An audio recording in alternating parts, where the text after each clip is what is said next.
Amen. I'm just going to it through best I can. All right. Amen.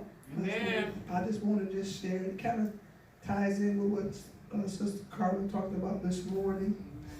But the Bible says over in Romans 1:16, if you got your Bibles, I want to talk to you just to encourage us about Jesus.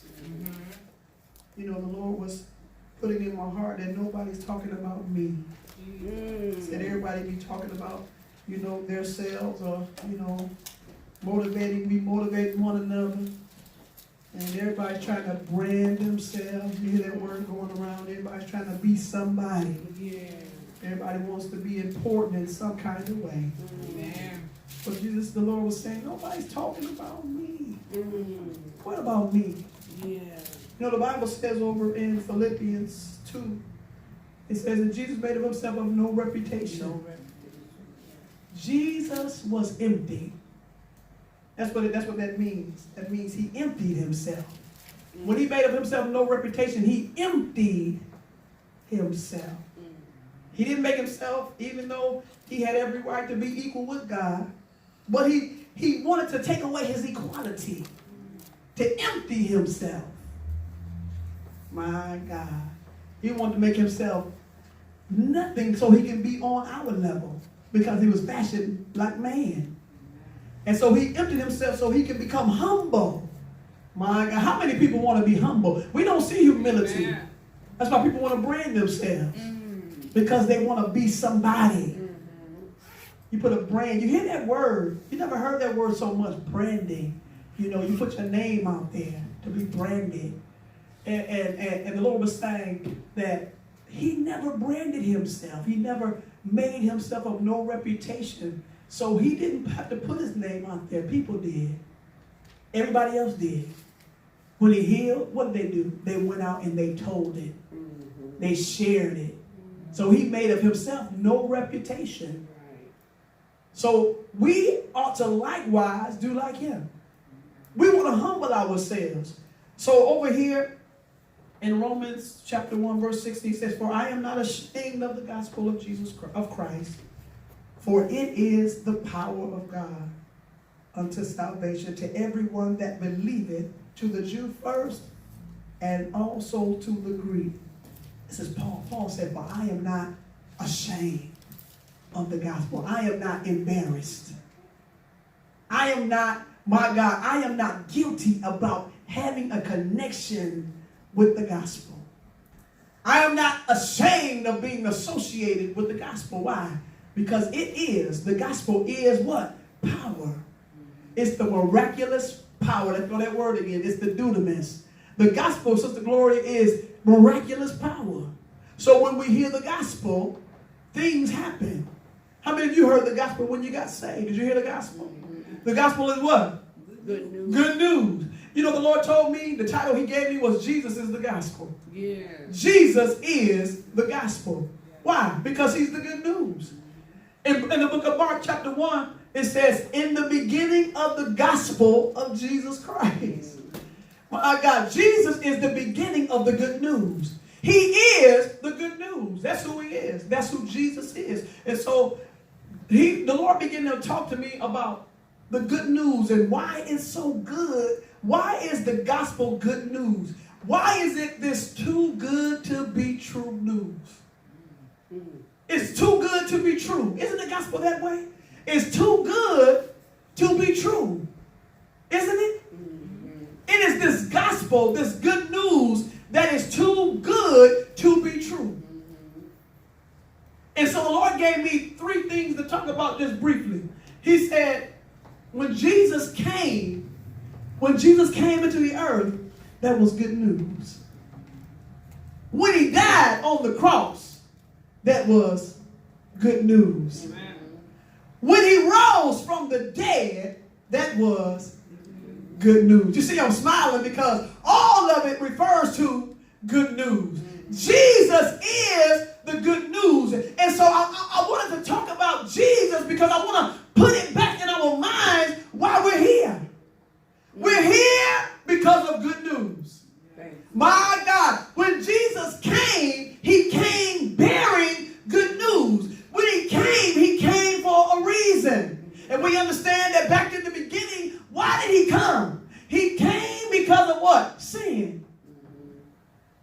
Because what happened in the garden? Sin has separated man from God. When Adam sinned, it separated us from God. And so now God now has to come now, and he wants to make a way for us. Why? Because he wanted us to always be in fellowship. It was always God's desire to cause man to be together.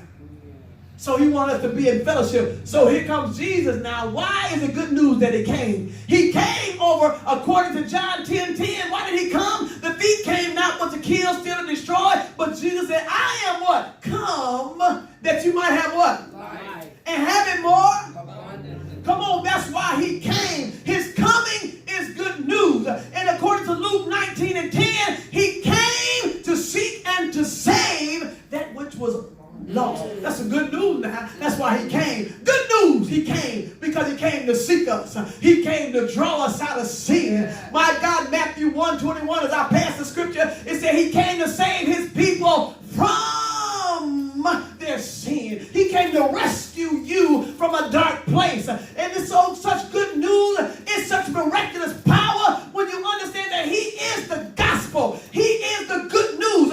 Jesus coming into your life was miraculous. It gave us miraculous power because something happened on the inside of us. When we heard the gospel, it came into our hearts and it changed us. And we knew it. We didn't know how, but we knew we had been changed. Thank you, Lord. Thank you. And I begin to think of stories of the alcoholic, my God, who was sitting out in a stupor, drunk, sitting down outside of buildings. And they had an encounter with the gospel. I told you in the beginning, Jesus is the gospel. So they had an encounter with the gospel. Thank you, Lord. And they heard Jesus talk to them, alcoholic.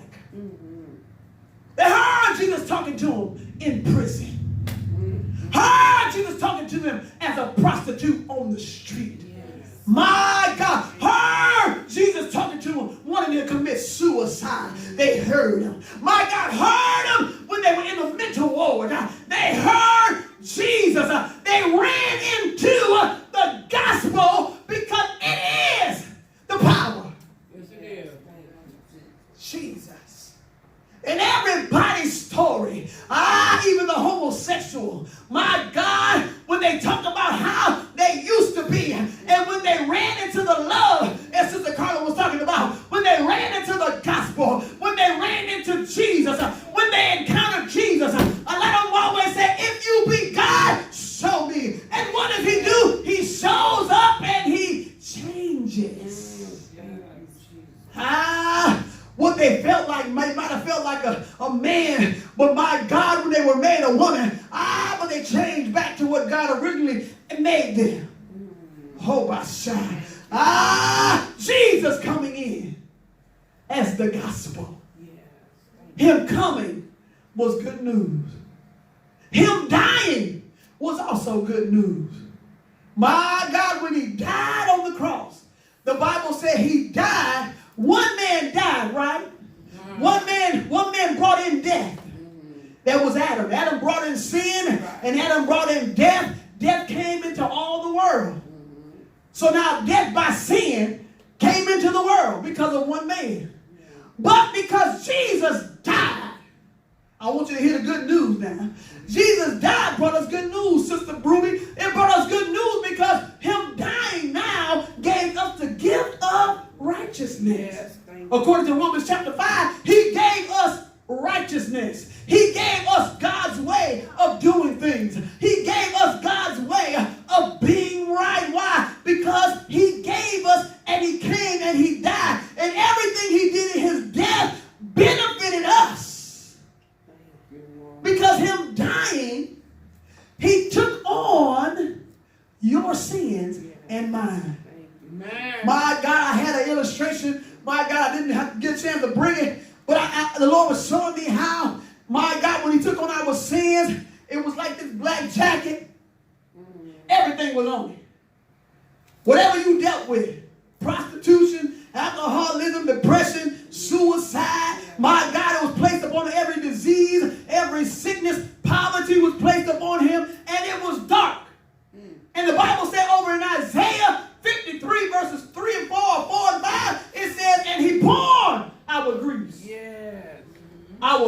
sicknesses, and he carried our sorrows, our pain. He carried it. My God, he carried it, meaning he put it on himself and he carried it away.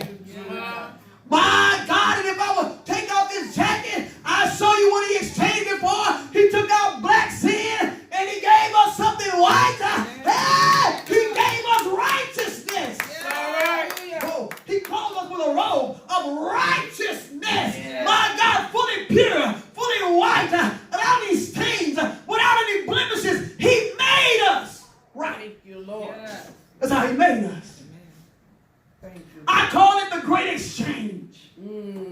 That's got to be some good news for somebody. Yes, it is. Did you know he made a great exchange for you? All right. Do you realize the great exchange he made in your sin? You didn't feel like nothing was really happening, but my God, he said, no, I'm taking your sin from you, putting it on me, and I'm going to carry it away so you'll never feel ashamed again. Thank you, Lord. He took that shame from you.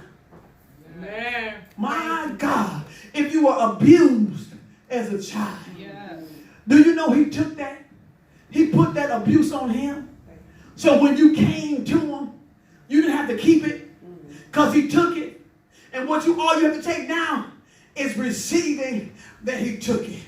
You can wear that right robe proud because that abuse that you had when you was little, God took it from you and he said, hold your head up, my daughter, my son. You can lift your head up now because I've taken your shame. I've taken away the guilt, and now you have me.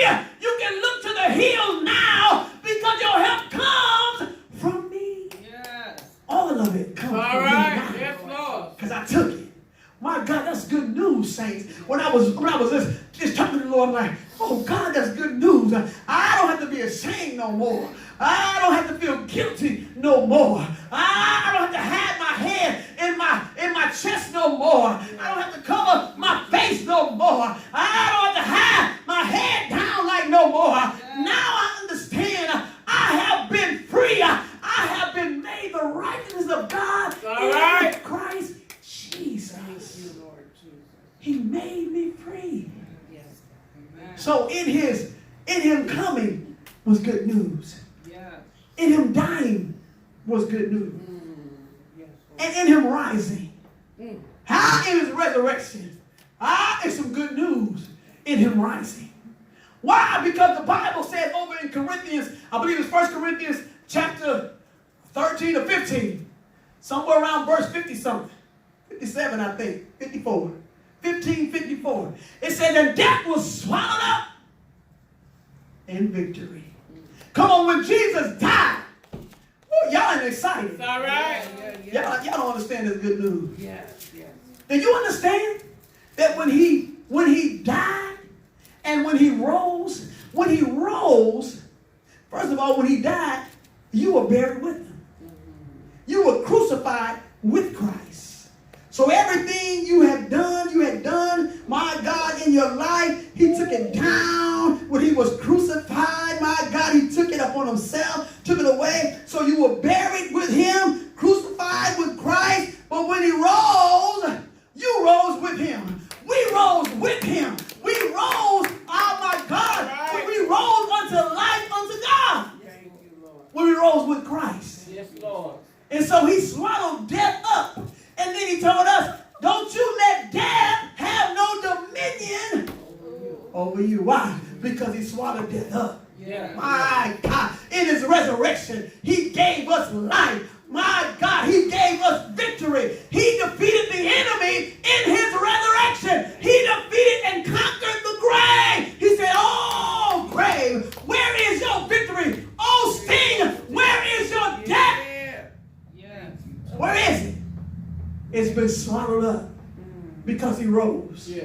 My God, that makes me excited. I have good news. Why? Because Jesus is the gospel. I want you to understand that you have good news, saints. Amen. My God, you don't have to hold your head down. You don't have to be burdened or discouraged because he took all of those things because he came to seek and save that which was lost. And he came to give us victory.